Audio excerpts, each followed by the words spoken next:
Olá, estudantes da terceira série. Sejam todos bem-vindos, sejam todas bem-vindas. Eu, professor Paulo Brito, e vamos conversar sobre regimento escolar, regulamento geral do aluno, dois importantes documentos que a gente tem dentro das escolas, e a gente fala sobre esses documentos que você deve conhecê-lo, você, seus pais, seus responsáveis, nós, professores, enfim, todos aqueles que fazem parte da comunidade escolar, Aqui o nosso objetivo, olha só, compreender o regulamento geral do aluno, de modo aí a colaborar, com os monitores, os demais alunos, e que a escola, ela fique cada vez mais assertiva no seu propósito, que é educar, Olha só, pessoal, você sabe o que é uma assembleia? Eu acredito que você já deva ter ouvido falar esse nome e com certeza participado de alguma assembleia, Então, uma palavra aí comum no nosso dia a dia, principalmente quando se precisa tomar alguma decisão, A assembleia é um grupo de pessoas que, possuindo interesses em comum, se reúne para analisar, discutir e decidir sobre determinados assuntos, Aqui abaixo a Assembleia Legislativa do Estado do Paraná. E é na Assembleia Legislativa do Estado do Paraná em que atuam os deputados estaduais do Paraná, eleitos de forma democrática nas eleições paranaenses, e que eles têm esse propósito, um grupo de pessoas que se reúne para analisar, discutir e decidir sobre determinados assuntos. É muito comum a utilização da assembleia, pode ter ocorrido assembleias na sua escola, na sua igreja, até mesmo na sua família, quando um assunto requer ouvir as pessoas e, claro, quando nós pensamos coletivamente, as decisões elas são tomadas de uma forma mais assertiva. Então, é muito provável que na sua escola tenha as assembleias, feita aí pelos alunos, por toda a comunidade escolar, para que então possa, ser decidido o melhor que é para a nossa escola, E aí a gente começa a falar das instâncias colegiadas, Então, a assembleia e as instâncias colegiadas. Como, por exemplo, o conselho de classe, a associação de pais, mestres e funcionários e o conselho escolar, e eu convido você que a gente conheça cada uma dessas instâncias colegiadas, entenda a sua importância dentro da escola, não é? O conselho de classe, ele é um órgão, colegiado de natureza consultiva e deliberativa. Então, ele consulta e ele delibera em assuntos didáticos pedagógicos. Claro, sempre fundamentados, no projeto político-pedagógico da escola e do regimento escolar. Então você, aluno, sabe que ao fim de cada trimestre, pelo menos, acontece um conselho de classe, onde os professores, a equipe pedagógica e a equipe gestora se reúnem para conversar sobre a sua turma, sobre cada um dos alunos, aqueles que podem apresentar uma dificuldade de aprendizagem, também enaltecer aqueles que se destacam, ouvir as reivindicações da turma, É muito importante que um conselho de classe seja feito com os alunos, pelo professor, conselheiro da turma, professor regente ou pela equipe pedagógica, e que as demandas dos alunos também sejam ouvidas no conselho de classe. Assim a gente exerce uma gestão democrática dentro do colégio, exerce a nossa democracia. E a função, como a gente viu ali, consultiva, de consultar os pares, as instâncias e deliberar aquilo que é melhor para todos, Então veja a importância do conselho de classe. É aí nesse momento que professores, equipe pedagógica e direção se reúnem para discutir, avaliar as ações educacionais e indicar alternativas que busquem garantir a efetivação do processo de ensino-aprendizagem. Então é claro, pessoal, nós temos todo o nosso planejamento Mas às vezes não, né? Sempre é necessário fazer uma reflexão, parar, ver se aquilo que está sendo desenvolvido atingiu os objetivos, os alunos adquiriram as competências, as habilidades, se está tudo ok com a turma, as ações positivas devem ser divulgadas para os outros colegas compartilhadas, e aquilo que pode ser melhorado, a gente pode pensar de uma forma coletiva com o conselho de classe. E aqui a APMF, a Associação de Pais, Mestres e Funcionários, né? Olha que importante também. É uma pessoa jurídica, é um órgão, né, de representação dos pais e profissionais do estabelecimento de ensino. Não tem caráter político-partidário, não tem caráter religioso, racial, e ela também não tem fins lucrativos, né? Não sendo remunerados seus dirigentes nem conselheiros. E é constituído, né, por prazo indeterminado, esses dirigentes e conselheiros, havendo, é claro, necessidade de eleição para a recomposição das pessoas que fazem parte da Associação de Pais, Mestres e Funcionários. Então vejam, 2 órgãos colegiados importantes dentro da nossa escola. E aqui eu tenho uma atividade para a gente pensar, né? Sabendo quem são essas instâncias, podemos pensar em ações que causam melhorias em nossa escola? Comente a sua resposta e a gente já faz a correção juntos.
Pessoal, vamos então corrigir a nossa atividade, né? Sabendo quem são essas instâncias colegiadas, né? A APMF, por exemplo, o Conselho de Classe, podemos pensar em ações que causam melhorias na nossa escola. Então vamos lá para a nossa resposta, né? Uma ótima sugestão é manter uma comunicação clara e constante entre a equipe pedagógica, a equipe diretora e as outras instâncias. Sabemos que nessa era de comunicação, né, é necessário que a comunicação ela seja da forma mais clara possível, que o conteúdo da informação chegue aos envolvidos, né? Então nós precisamos ter essa organização com relação à comunicação, né, para que a gente possa melhorar a nossa escola. Todo mundo tem boas ideias, tem projetos, os alunos, os professores, os pais responsáveis, nossos pedagogos, pedagogas, a equipe diretiva, os agentes educacionais, e é necessário colocar essas ideias em prática, fazer uma comunicação,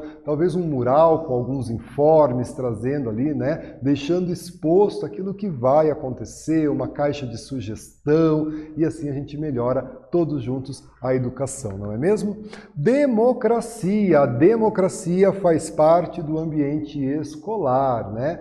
Então nós sabemos da importância do processo democrático, né? O Brasil, desde a década de 80, vive esse processo de redemocratização, né? Nós temos uma Constituição de 1988, chamada de Constituição Cidadã, que traz os direitos e deveres e traz aí, né, a democracia como um dos valores fundamentais do nosso país.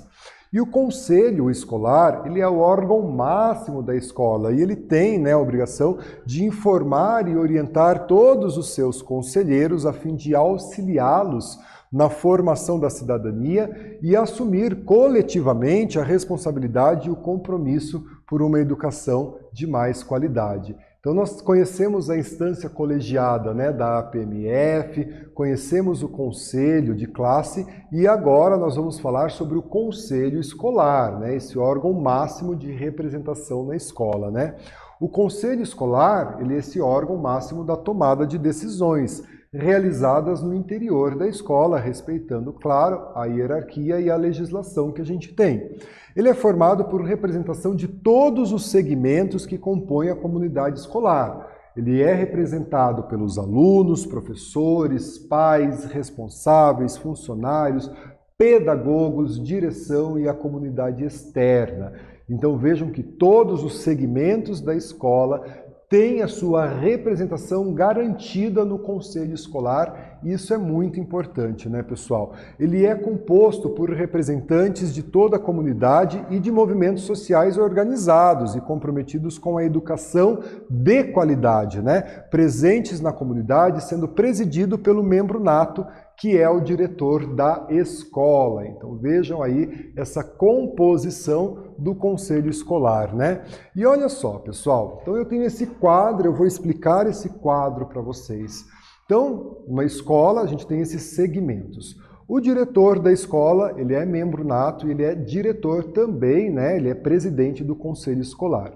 Cada segmento vai indicar os seus representantes. Então, a equipe pedagógica vai se reunir e vai indicar quem são os representantes da equipe pedagógica para o conselho escolar. O grupo de professores, né, o corpo docente, também vai indicar, né, se essa escola tem ensino fundamental e médio, ele vai indicar professores para compor o conselho escolar. Os alunos também vão indicar seus representantes para o conselho escolar.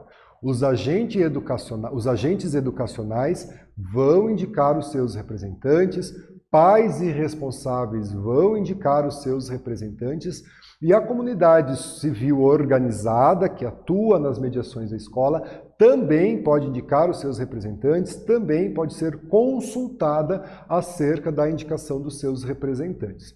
Feito isso, esse órgão ele vai ter uma agenda de reuniões que precisa ser publicada, né? Precisa ser discutida previamente. E a pauta dessas reuniões ela também precisa ser enviada aos seus conselheiros antes, né? Com o período anterior à reunião. Feito isso, pessoal, pensando, né? Como uma escola é muito grande, não dá para chamar todos os envolvidos, né? Eu, por exemplo, trabalho numa escola com mais de 2.000 alunos, então não é possível, né, reunir 2.000 alunos, os mais de 100 professores, os técnicos, a equipe pedagógica e fazer uma assembleia. Então, quando se tem uma pauta, a direção, que é o presidente nato do conselho escolar, envia a pauta para os representantes. E os representantes conversam com os seus pares. Então, o professor, representante do grupo, né, no conselho escolar, conversa com os professores sobre as pautas, as reivindicações, o que pode ser feito. Às vezes é uma demanda, a escola recebeu um recurso e onde nós vamos aplicar esse recurso. Então, um grupo de professores conversam, um grupo de alunos e levam essas reivindicações, essas necessidades, por exemplo, para o conselho escolar, que vai definir da melhor maneira, de forma democrática, onde esses recursos, estou citando um exemplo, eles podem ser aplicados. Então vejam a importância do conselho escolar, do exercício da cidadania e da democracia. Então há uma representação de todos os segmentos no conselho escolar, que é o órgão máximo do colégio, né? E aqui a gente tem uma atividade, olha só, qual a importância do conselho escolar para a gestão democrática de uma escola? Responda a atividade e a gente corrige ela juntos.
Pessoal, vamos corrigir a nossa atividade, né? Qual a importância do conselho escolar para o processo de gestão democrática de uma escola, né? Então, trago aqui para vocês, a democracia, ela faz parte do ambiente escolar também. E o conselho escolar, ele deve ser capaz de informar e orientar todos os seus conselheiros, a fim de auxiliá-los na formação da cidadania, assumindo coletivamente a responsabilidade e o compromisso por uma educação com mais qualidade, né? Olha quanta coisa importante do conselho escolar. E além, né, do conselho escolar, como a gente viu no nosso bate-papo de hoje, né, as instâncias colegiadas, aprendemos o que é uma assembleia, né, vimos sobre a Assembleia Legislativa do Estado do Paraná, onde estão os representantes do povo paranaense, que se reúnem, analisam e discutem, né, os assuntos de interesse da comunidade, da sociedade paranaense. Vimos também que na escola existem as instâncias colegiadas, o conselho de classe de caráter consultivo e deliberativo, quando os professores, né, a direção e a equipe pedagógica se reúnem para conversar sobre o andamento da turma, o processo de aprendizagem de cada aluno e o que pode ser feito para melhorar essas condições de aprendizagem, não é? Vimos também a APMF, a Associação de Pais, Professores, Pais, Mestres e Funcionários, a atuação da APMF dentro do colégio. E vimos também sobre o Conselho Escolar, né? Esse órgão máximo dentro da escola, em que tem representantes de todos os segmentos para que as atitudes tomadas pelo Conselho Escolar, que tem como presidente nato o diretor da escola, sejam as atitudes mais democráticas, corretas e com a responsabilidade que a educação exige. Então você, estudante, pode participar do conselho escolar, né? Converse com o representante do conselho escolar, do representante dos alunos, e os membros do conselho escolar, eles têm mandatos de 2 anos. Então, a cada 2 anos, o conselho escolar, ele pode ser renovado. Beleza? Pessoal, aqui estão as nossas referências de aula. Agradeço a tua presença, a tua participação. Fique bem e até a próxima. Tchau, tchau.